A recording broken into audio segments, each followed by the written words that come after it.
Nowadays, Solzhenitsyn's name is, I think, not forever on our lips, but it was not always so.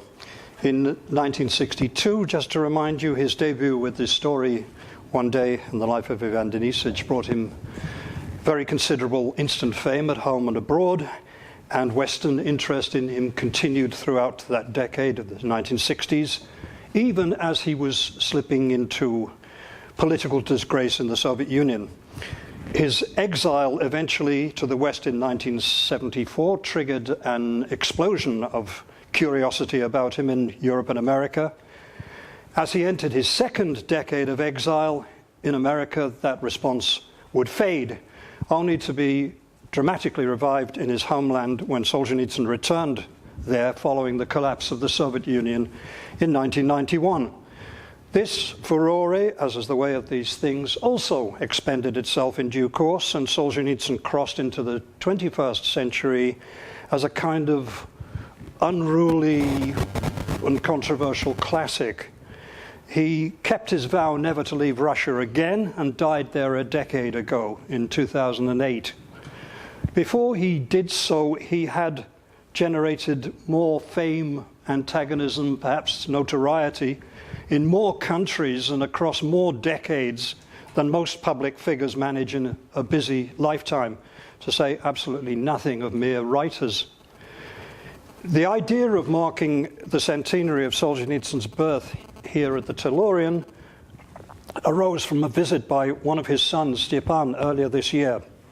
He was scouting for possible venues to mount a major European exhibition of Solzhenitsyniana on the forthcoming anniversary. Don't get excited, it's not what we've got in the Voltaire room. This would have involved shipping substantial items from the family archive and was a major undertaking, and in the event neither the Bodleian nor the British Library was in a position to collaborate, and of course the half-dozen cases in the Voltaire room were not really on the scale that was envisaged. But what this trip did achieve was to leave Nick Hearn, the Tellurian's French and Russian librarian, with the idea that we should perhaps lay on something from our own resources, as it were. And about that time, I agreed to help and promptly forgot all about it, as one does. Nick didn't, and due to his efforts, things came together. Indeed, more items than the Voltaire room's cases could reasonably house came together. I'm told that librarians are notoriously reluctant to exhibit items not drawn from their own holdings. Nick was infinitely more tolerant, and better than that, he had experience of the deadlines and practicalities involved in staging even what is a modest exhibition next door. So this occasion is very much his initiative. As regards what I'm about to say, I don't normally talk in broad terms about Solzhenitsyn, and I'm uncomfortable doing so. But it's not the kind of occasion for hiding away in some tiny little corner. There is a substantial bibliographical chronology in the leaflet that goes with the exhibition. So I think that exempts me from telling you that Solzhenitsyn was born at an early age in the town of something or other. So I'll leave that stuff out largely. My compromise solution is a survey in measured intervals, to which I accord the pretentious title of Decennial Milestones in the Life of Alexander Solzhenitsyn. Just to show I'm at the cutting edge of theory and stuff. Solzhenitsyn was born in 1918. He was a coeval of the revolution, as he would never forget. And if we were to jump ahead about 4 decades, to 1958, we'd start getting close to an area that most people, certainly not so very long ago, would have vaguely remembered. In other words, we would have found Solzhenitsyn poised to start drafting a story about the almost happy day of a single rank-and-file prisoner in a Stalinist labor camp, Ivan Denisovich Shukov. And a concatenation of personalities and circumstances was about to make what was an absolutely patently unpublishable story very briefly publishable. As One Day in the Life of Ivan Denisovich, it launched Solzhenitsyn's career in 1962.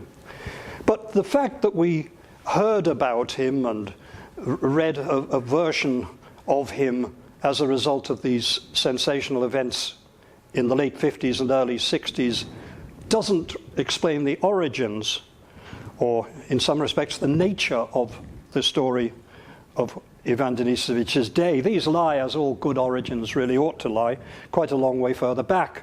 So what I want to do is to take a different section through his life by glancing at the intervening decades. How does Solzhenitsyn, the incipient writer, look, not in 1918 when he wasn't doing a great deal, but 1928, for example, when he was nearly 10, or 1938, or 1948, and get up to Ivan Denisovich that way. One question that arises is, if one's hoping to find some sort of development en route to Ivan Denisovich, we have a big problem. Solzhenitsyn was in captivity for 8 years, and one might assume that that would produce a substantial lacuna in his published work, a large hole in his archive. How does one cope with that is a side question. After all, if you think of Varlam Shalamov, who's the author of the marvelous Kalimsky Raskazy, Kalima Tales, so much of his archive was lost that scarcely anything survives that is older than the Kalima Tales themselves. If you want to start doing textological stuff, forget it. There's really virtually nothing you can draw on in his archive. There's Russians, one person said, "Shkaf pust, skeleti razbiežались." The cupboard is bare, the skeletons have all done a runner. So there's not much work for an academic in an archive like that. In Solzhenitsyn's case, this didn't happen, despite a pretty turbulent and disrupted life, which included service at the front line, merging with imprisonment, loss of his home, loss of his surviving parent, loss of the wife who divorced him, eternal exile to the edge of a desert in Kazakhstan, cancer which was deemed incurable, furtive writing, burning his manuscripts, searches, confiscation, all the way through to, much later, state-sanctioned assassination attempts. At least one and probably two attempts were made to kill Solzhenitsyn officially. It would not be reasonable to expect much in the way of continuity of juvenilia and personal literary archives. However, unreasonably enough, the amount that survived and found its way back to the author is simply extraordinary. He regards it almost without exception as irunda, trash, rubbish, and scrawls abusive remarks over it, and says, don't even keep it in the public archive. So a lot of this stuff is not really available. He refuses to see any of it published. He resents snooping textologists as much as any sensible writer does. Part of what I'm saying has seeped into print, notably in Saraskina's authorized biography, but if I come even near to betraying any confidences, then that rests on a week I spent in Troitsa Likova at the family house reading his juvenilia the autumn before he died. I had my own version of what ought to have been there or might have been there before I went, and I got a chance to see whether any of it made sense. So this is my hop, skip, and jump through Solzhenitsyn. He was born, as I've said, in 1918, so our first jump is to 1928. I haven't got a picture of him at that age. Let's see if this works.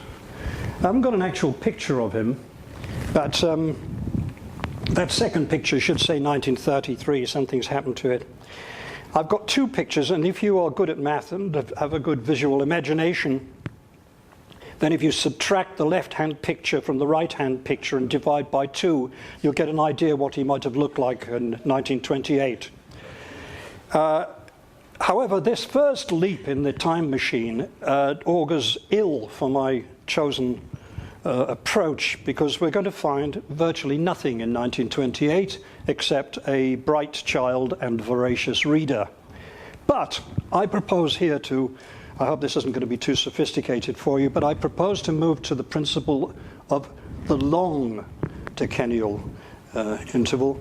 You know the long 19th century is a lazy way of people squeezing in the French Revolution in the 18th and the Russian Revolution in the 20th.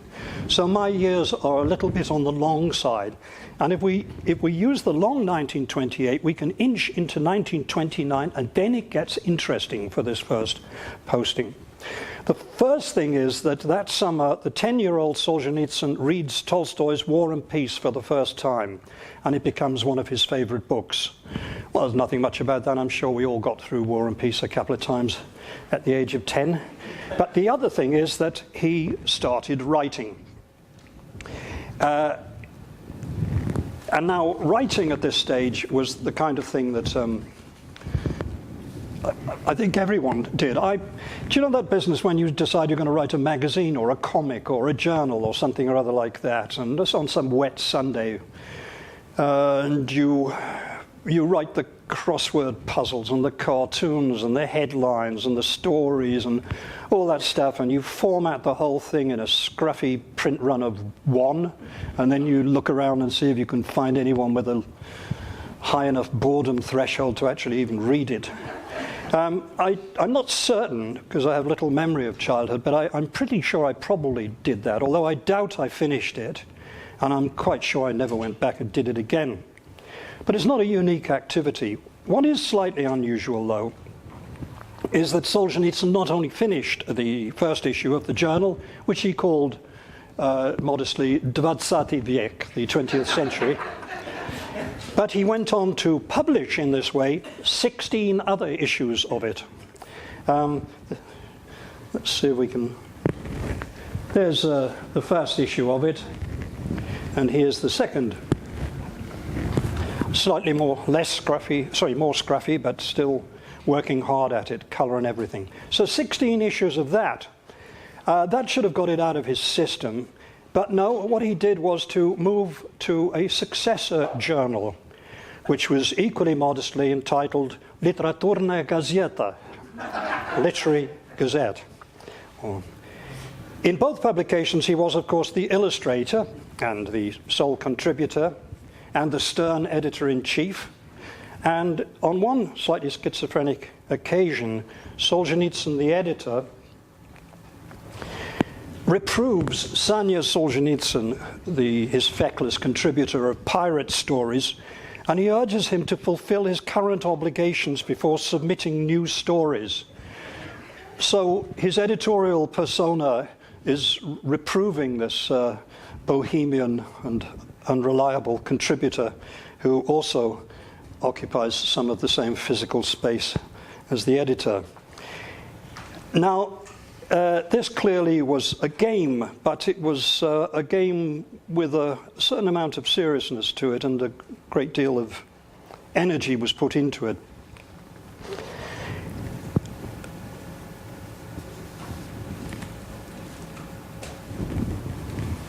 I want to give one more example of this kind of thing.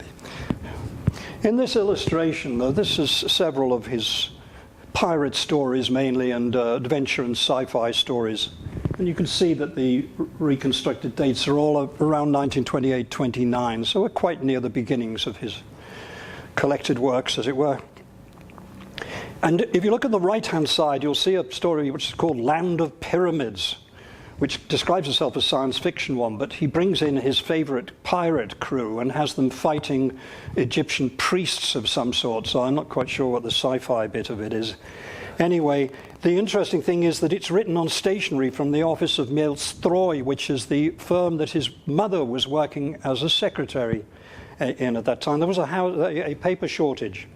And if you look at this thing, you'll see again another writing on the same stationery, and then a rather obscure stamp, homemade stamp, which he's made for himself, a bit bigger on the left there.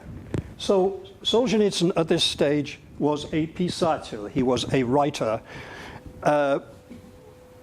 decisively and permanently enough for him to manufacture stamps in order to put it on things lest anyone forgot and thought that he was perhaps a 10-year-old child.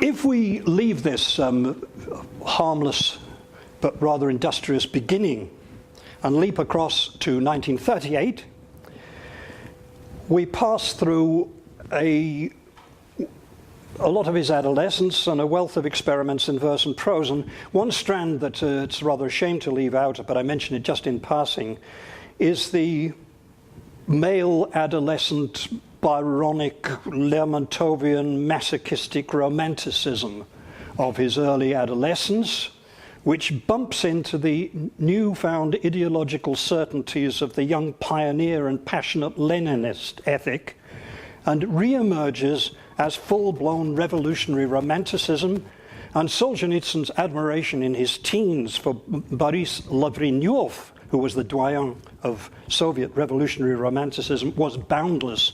He wrote a letter to him, an adulatory letter, to which Lavrinyov replied with warmth. But anyway, we must get to the 1938, and there are two other moments that are going on around here that catch the eye. In 1936, Solzhenitsyn graduated from high school and enrolled at Rostov University in mathematics. He didn't have the option of applying for literature because they didn't have a literature department at that time. Whether he would or not, I'm not sure. At the same time, his love of War and Peace, which he'd of course read a lot more times since 1929, had coalesced with his newfound political idealism and persuaded him to undertake to write a historical paean to the October Revolution.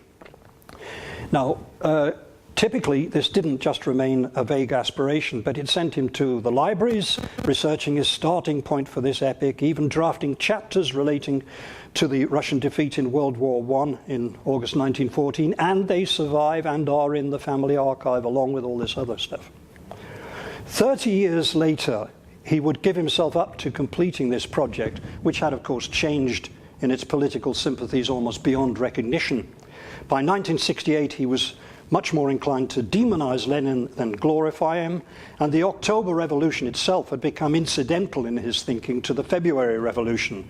Nevertheless, it was a descendant of the same project, and the urge to complete this, what was always going to be a very substantial prose epic, was one that stayed with him from 1936 onwards. But that same year, 1938, shows us a Solzhenitsyn. This is, again, not quite sure of the year of the first one. The second one is 1940. So it's round about that stage. It shows us a Solzhenitsyn who has graduated from high school, enrolled in maths, and has now, in 1938,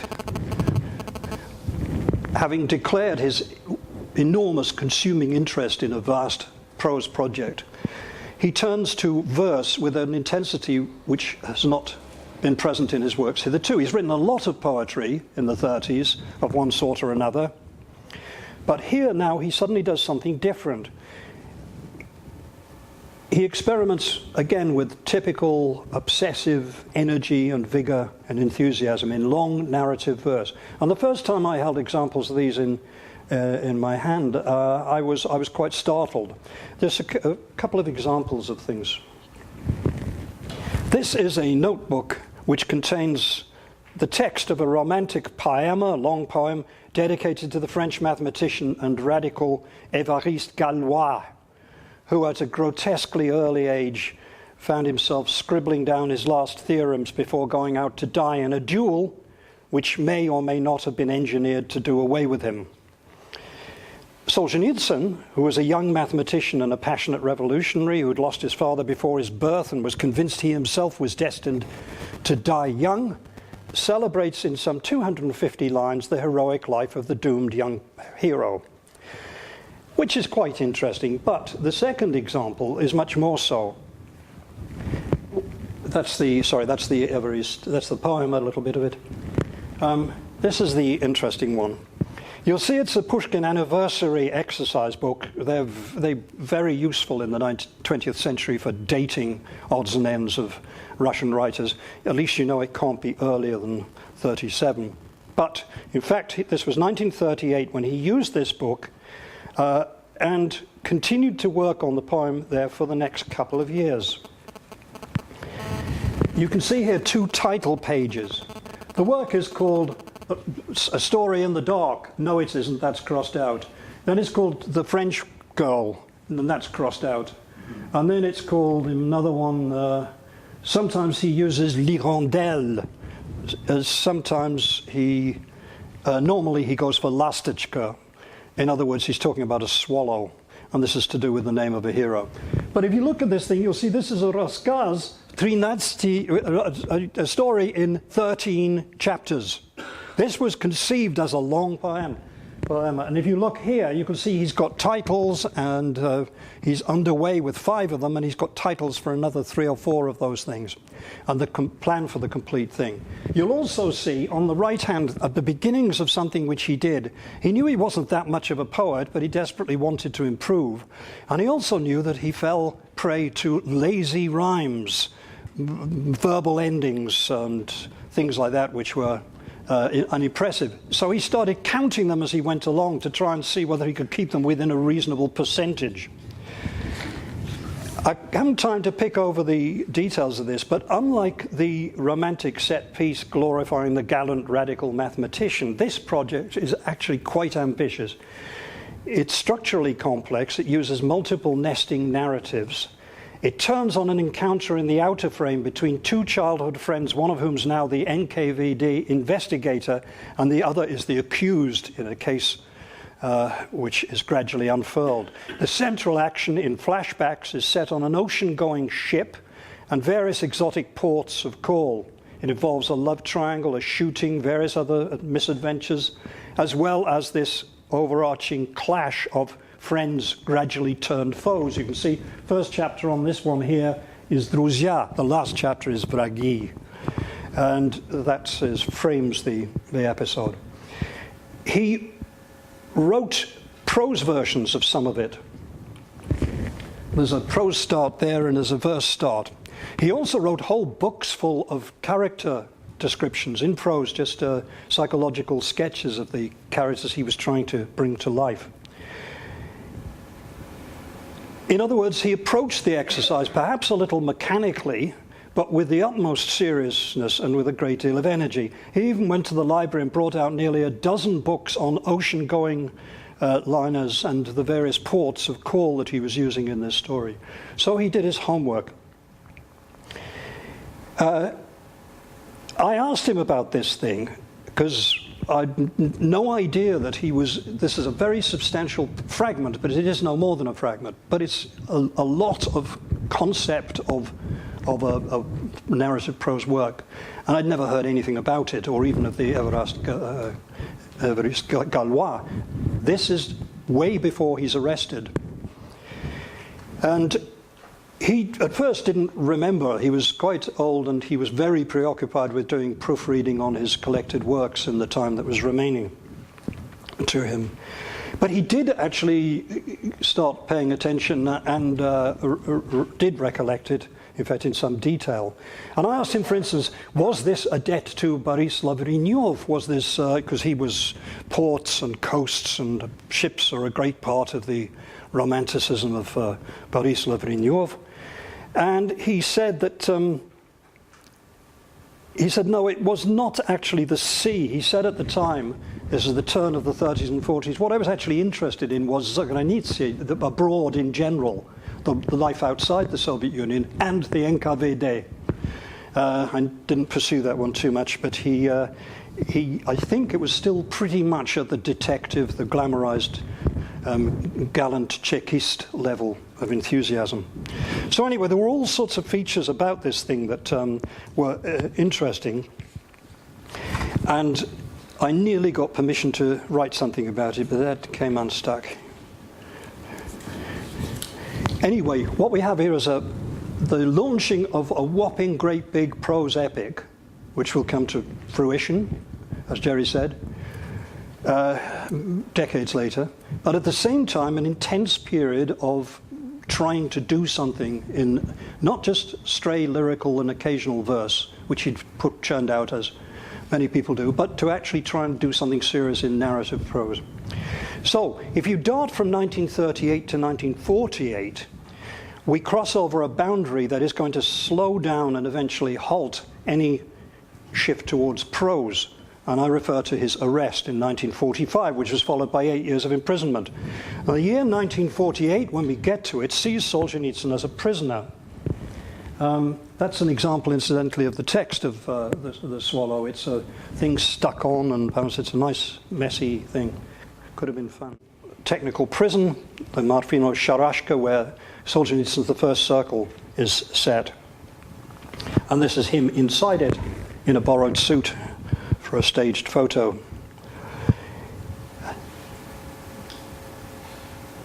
In 1948, Solzhenitsyn wasn't writing The First Circle, that would come later, but he was inside this location, and he starts there the last of his long autobiographical narratives in prose. There had been several of these things. He tried one at the front, and these were a very characteristic type of writing, such as you might well expect from a young man who had finally found something to write about and who was extremely determined and focused. In other words, they were linear and they were teleological, they were goal-oriented. They extended forward in time, and they covered whatever spaces they needed to cover in order to pursue an autobiographical hero towards that goal. They were forward-thrusting projects. This was the last time he would ever do one of those. He goes from the Marfino Sharashka into Echibastu's labor camp, where he can't write prose, goes back to verse, and writes 12,000 lines of verse, which he preserves in his head, which is not bad going. Now, this is why I got excited when I saw The Swallow, because this feat of having done this, preserved so much of this poetry, comes pretty much from cold at a point when we have no idea what he'd been doing before. We knew there'd been a few bits of poetry for certain, but he had had a kind of primitive apprenticeship which made it a little bit more possible. It's not the problem of his memory. He had a formidable memory, and he also trained it by dint of ruthless memorizing exercises and so on during his childhood. He also had a prayer bead made for him by prisoners out of chewed bread, which was geared to a method of memorizing these lines, whereby he would hammer into his memory certain key lines and then use the rosary as a way of retrieving the intervening ones. And he would keep rehearsing it every month. By the time he left Echibastu's labor camp, all his free time, when he was going out to work, detail or whatever, any time he could steal, he would be rehearsing this stuff, and it took him 2 weeks out of every month by the end just to rehearse what he'd already got. So it was an extraordinary feat. Let's not get carried away. Shalamov, 16 years in Kolyma, tried to do the same thing, not 12,000 lines, but he tried to write poetry. And of course, under those circumstances and that duration of captivity, this was completely impossible. If Solzhenitsyn had put a foot wrong and been moved to a worse camp or had an extension to his sentence, then there would have come a point where this would have collapsed. Nevertheless, the status of this verse, by the way, it meant a huge amount to him. It's always said that it kept him sane and kept him alive in the camps. So it occupies a special place for him. But he doubted its merit as poetry. I'm sure he hoped that it was good, but he doubted it was. He said on more than one occasion that it was doing violence to the genre of verse. And when he subsequently got the reactions of people like Akhmatova and even Twardovsky, then he was quickly convinced that this was no false modesty on his part, in fact. But he was no McGonagall. This was far better than the doggerel of the poet of Dundee. And the archive suggests that what made this possible was somewhere back in the apprenticeship, self-imposed at the end of the 30s. Thanks to the bridge offered by the surviving camp verse, we can reach the 1958 staging post and the imminent emergence of Ivan Denisovich, and we can do so knowing what Solzhenitsyn had been up to some extent, knowing what had been going on in his mind. And what we see is signs of a very clear conflict. He's experienced the return of his childhood Christianity. His attachment to Russia and Russia's destiny now overshadow his earlier agonizing about true Leninism versus false Stalinism. He's convinced that good and evil are not the province of political or even religious dogma, but are a matter for the individual. He was jostled by impulses, most glaringly, to fight, resist, and to a kind of quietistic, contemplative opposite to that impulse. And you can find examples of this, which I can't spend time on because I'll overshoot, but sorry, wrong thing.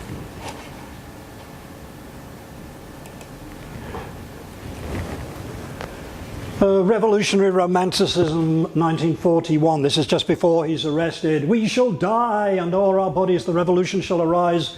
From October's swirling blizzard, a generation has arrived.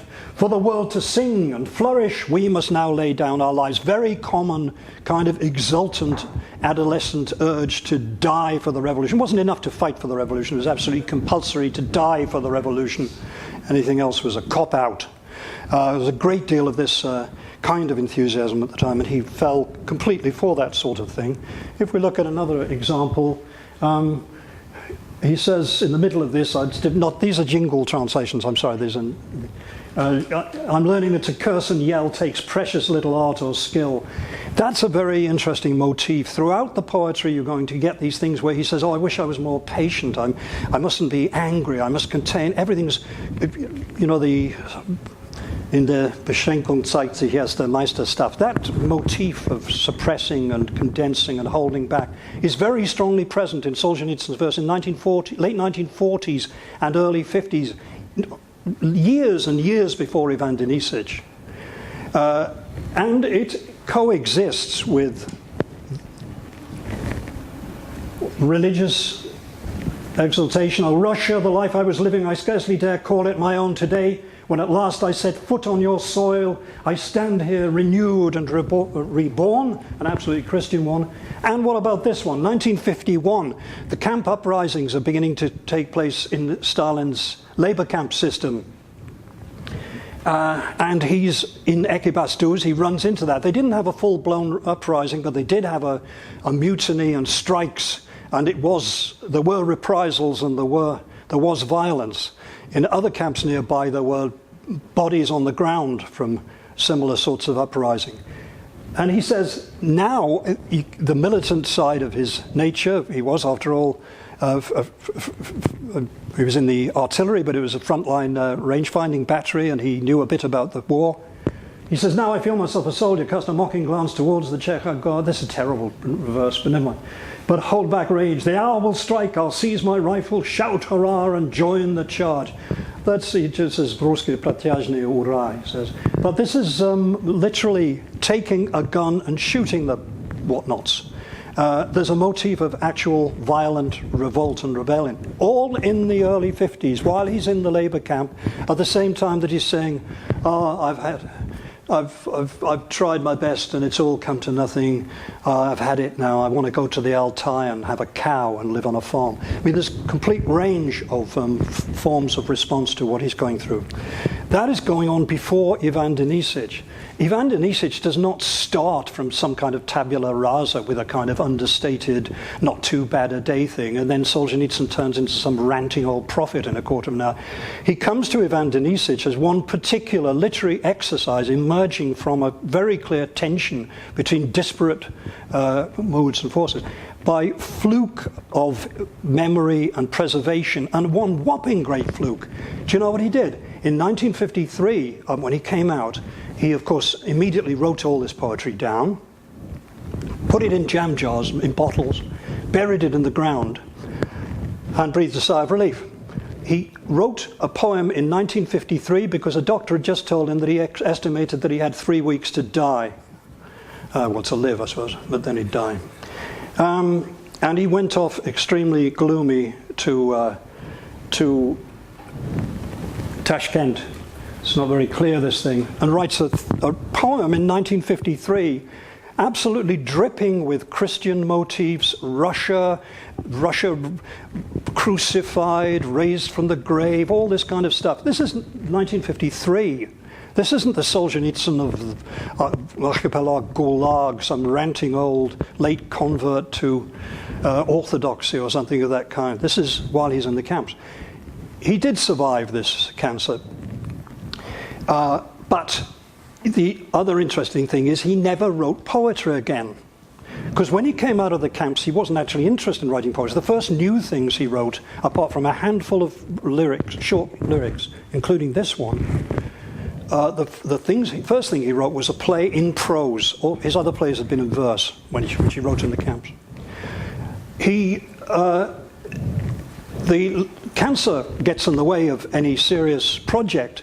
The moment he can start a serious project, which is 1955, it is The First Circle, a whopping great big prose novel that he starts. And he starts it on entirely different principles from the ones which he'd used in his prose before the labor camp. So the fact that he leaves the verse doesn't mean that we can rely on every single bit of verse that he claims he wrote in those years.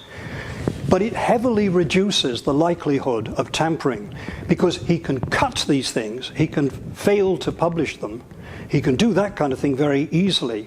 But it's quite difficult when you're not involved in verse to suddenly take things which don't particularly matter and start rebuilding them when you're deep into prose. So it's a little bit of an extra help in giving us a sense of what he might truly have been writing. There are some exceptions where he does change things in his verse.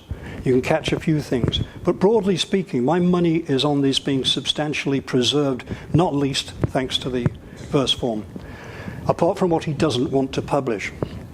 And what he publishes is a lot. So there's a just simply extraordinary archival and circumstantial preservation of material, which allows us, as in the case of hardly any labor camp writer, to get a sense of continuity and development right the way across his period of captivity. It's an extraordinarily unusual thing. Normally you have to explain away a big gap and say, well, yes, he got completely thumped around during those 8 years and came out a different person or something of that kind. The degree of evidence one has is remarkable. So thanks to this bridge, we know that Solzhenitsyn was jostled between various impulses. We know that One Day in the Life of Ivan Denisovich is not the beginning of the story. It's simply one literary exercise arising somewhere along this tug of war, a very felicitous one for my money, but it was the start of nothing. I'm not talking about the accident of its publication and the beginnings and his debut and so on. That's, of course, a terribly important beginning of his career. I'm talking about in terms of what he's been up to. After all, The First Circle had been written in more than one version before he wrote a word of Ivan Denisovich. So had Matrona's Home with its Christian and patriotic intonation. So had his first attempt to write the Gulag Archipelago. He started that a year before Ivan Denisovich. Gave it up because he didn't have enough materials, had no access to archival stuff. It was only with the fame of Ivan Denisovich that he could get enough help to start dreaming of writing that work. And the very moment that he finished his first draft of Ivan Denisovich in 1959, within weeks he writes almost as if he's exhaling a work called Tanks Know the Truth, which is based on a truly serious and bloody camp uprising, also in Kazakhstan. And it is noisy, violent, hortatory. It has accompanying music and choirs, and tanks go into the camps and squash people, and it's all done as a film scenario. This he wrote almost contiguously with One Day in the Life of Ivan Denisovich. When I asked him which work in that period he thought, with hindsight, best captured the spirit of his writing, it's a pretty stupid question, but I tried it. And he came back immediately. He said, "Tanks Know the Truth." That's the big noisy one. Ivan Denisovich was a very special exercise. This was the stepping on the throat of your own song, the stifling, choking, holding back, understated one, which he did not in order to get it published. He devised the thing while he was still in Ekibastuz. He'd always wanted to do it, and he just happened to do it then, and so he had it as the political climate changed and gave him suddenly a chance of publishing something.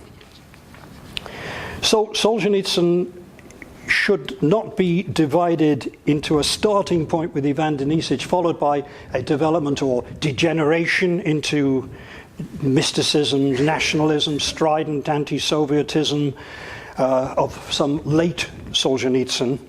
That is a very common division, and it's a dangerous one, it's a deceptive one.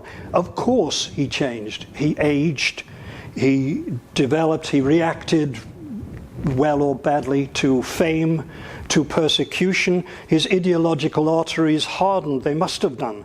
But the building blocks of his evolution were there before Ivan Denisovich, and they lurk subdued within that text, because Ivan Denisovich is not an absence of the things I've been talking about. You can read them between the cracks. It's a suppression and repression of them.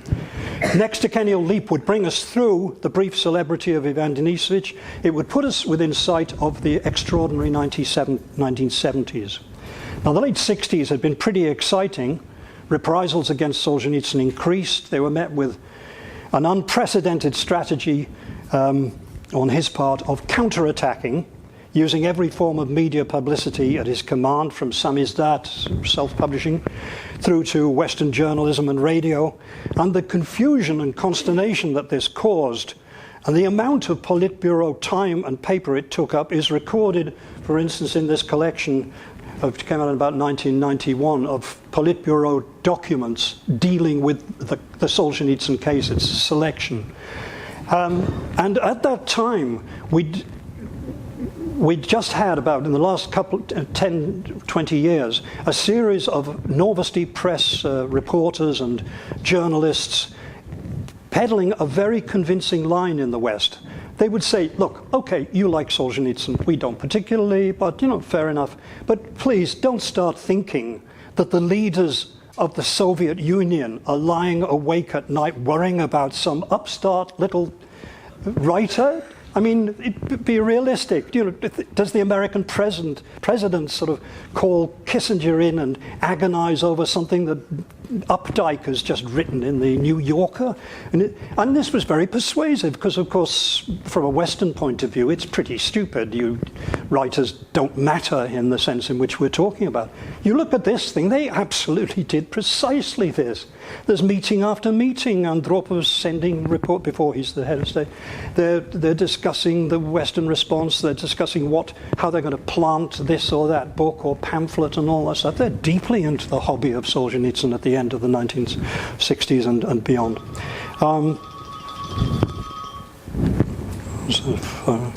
Right, I'm getting towards the end of this.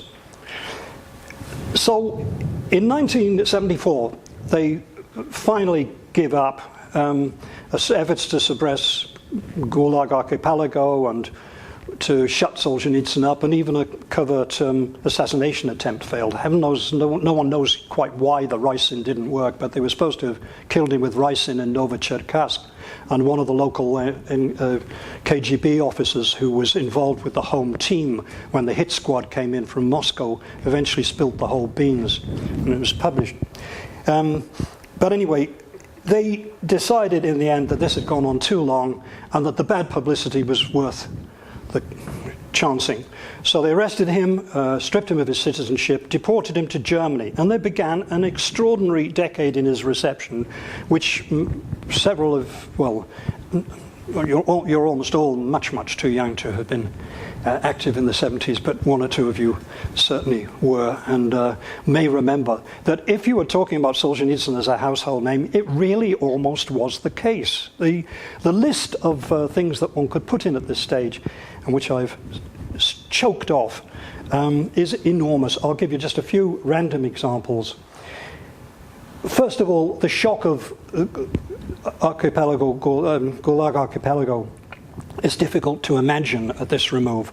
Powerful, almost impervious communist parties in Europe, like the French Communist Party, which were utterly shameless and could never be shifted, were set back on their heels, went on to the defense of this thing. It wasn't just a few uneasy, conscienced fellow travelers who worried about their version. This was a real thump to a lot of people.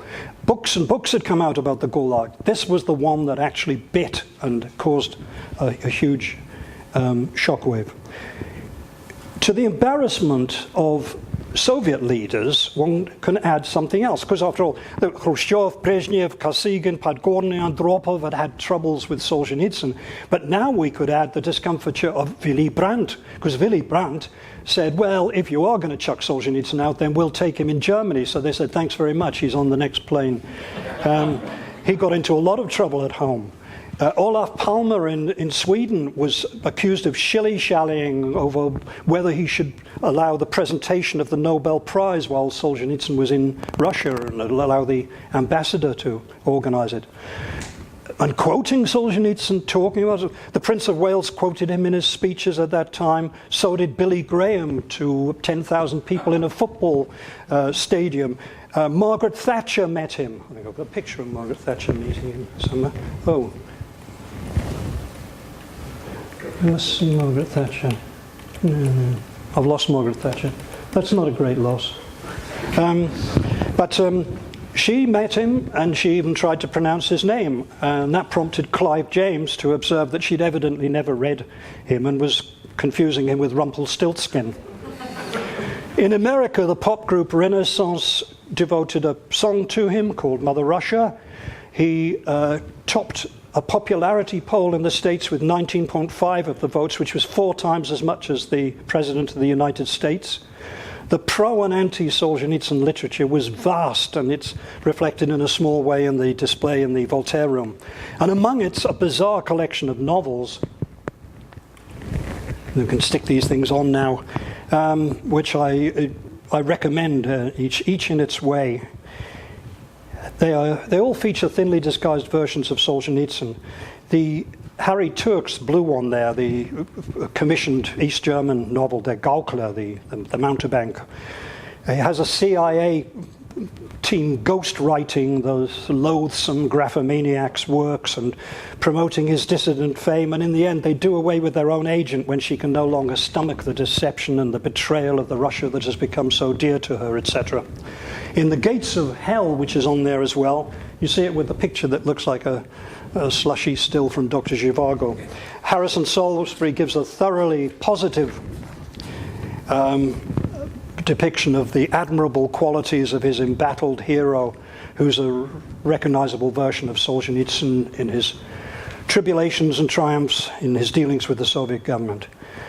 There's another one here, which is well known. Vladimir Voinovich satirizes him in Moscow 2042 as an obsessive old emigre who's dreaming of and actually practicing returning to post-Soviet Russia mounted on a white charger. He has people acting as border guards and has a maiden in traditional gear come out every day and present him with chleb sol to welcome him back into Russia. And finally, of these ones, the marvelous Robert Asprey. Operation Prophet. The strident militancy of the exiled Solzhenitsyn figure is causing consternation and puzzling the CIA. It's explained by the fact that the real Solzhenitsyn has been kidnapped on his way into exile and replaced by a warmongering lookalike. Thus, incidentally, reassuring bewildered segments of American liberal opinion who couldn't work out where they'd got it wrong with Solzhenitsyn. Asprey leaves it to a CIA super sleuth to solve the case in a novel which is is unwittingly hilarious and very, very pleasantly brief. It's hard to get hold of because it is such rubbish that it didn't stay in print for very long. But if you do meet a copy of it, I do recommend it. Allow yourself a pleasant 20 minutes to read it. This intensity of response could not continue, neither in the West nor in post-Soviet Russia. In the late 60s, as the threat of retribution grew, Solzhenitsyn himself had once made a comparison between the atmosphere in Russia and that in the West, and in particular the high viscosity of the socio-political atmosphere, which allowed the smallest gesture of protest and independence to pass like a shockwave through Russian society. While in the West, the more rarefied air allowed an artist to stand on a summit and flail his arms around like a windmill to his heart's content, essentially unnoticed. And those pressures and that context could not be artificially. And he looked like this. Now, he didn't talk like that. He was entirely compos mentis. He hammered away at me that I must not, under any circumstances, publish one line of any of this stuff and so on. In fact, I talked to him for about 3 or 4 hours on a couple of occasions, and most of that time, I think, was trying to get him to stop telling me not to publish the damn things, which I didn't want to publish anyway. But there was nothing dithering about his manner or tentative. He spoke about his imminent death totally as a matter of course. Well, if you want to know about what one can do with this one, you'll have to get in touch with Natalia Dmitrievna, because that won't be till next spring, and I certainly won't be here by then, etc. But as for his physical appearance and his mobility, this was the figure to which he'd been reduced. Solzhenitsyn agreed to the award, but at the formal ceremony it was accepted on his behalf by his wife. In fact, I think the 2 of the boys went as well. So he was represented. Putin handed it over. However, according to her account of what happened after the ceremony, something unscheduled happened. Putin suddenly said, "By the way, I'm going to drive back with you and congratulate Alexander Solzhenitsyn in person." And he piled into a car with some of his entourage, and he did it. Now, this is back to that picture. He's been bundled into, that's not the clothes you wear if you're going to meet the president of Russia. They've almost got him, if he'd come a bit faster, he'd have still been in his dressing gown, which is what he wore most of the time. Images speak louder than words, however, and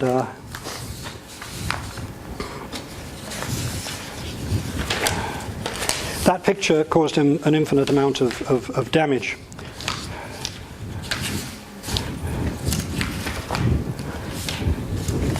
I'm going to wind up at this point. Would have been nice to have had my last page of notes, but they probably weren't very interesting anyway.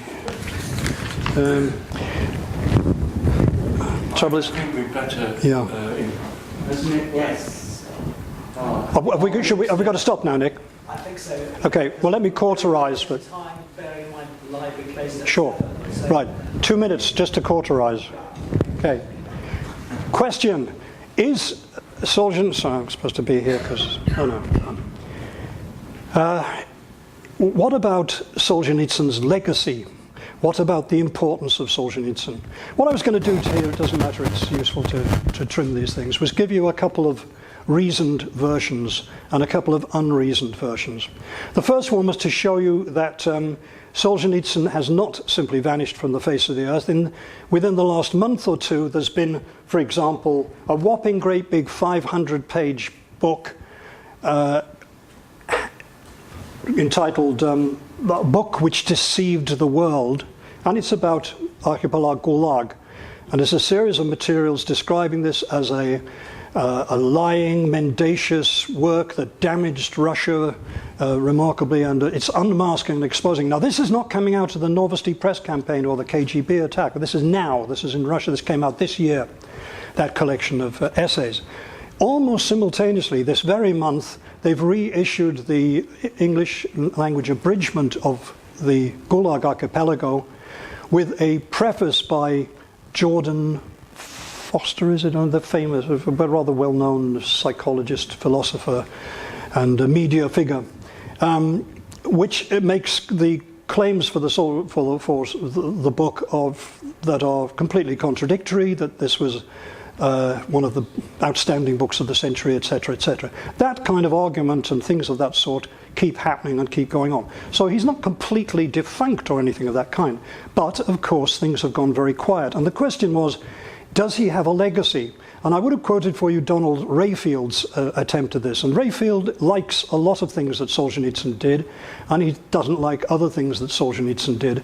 But he concludes at the end that his legacy is going to be at the level of moral courage, example, stimulus to people at a very difficult time in Russia, that he wrote works which were remarkable in various ways, but he was locked as a writer in essentially 19th century values and traditions, and he does not leave a legacy in the sense of having disciples who write the Solzhenitsyn way or continue something that he began.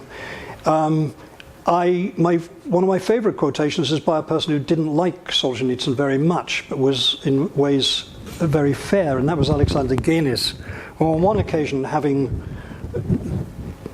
in a civilized way satirized many of his impulses, said at the end, "Nevertheless, it seems to me an honorable and decent thing to be the only remaining prophet of Apollo in the deserted temple of art."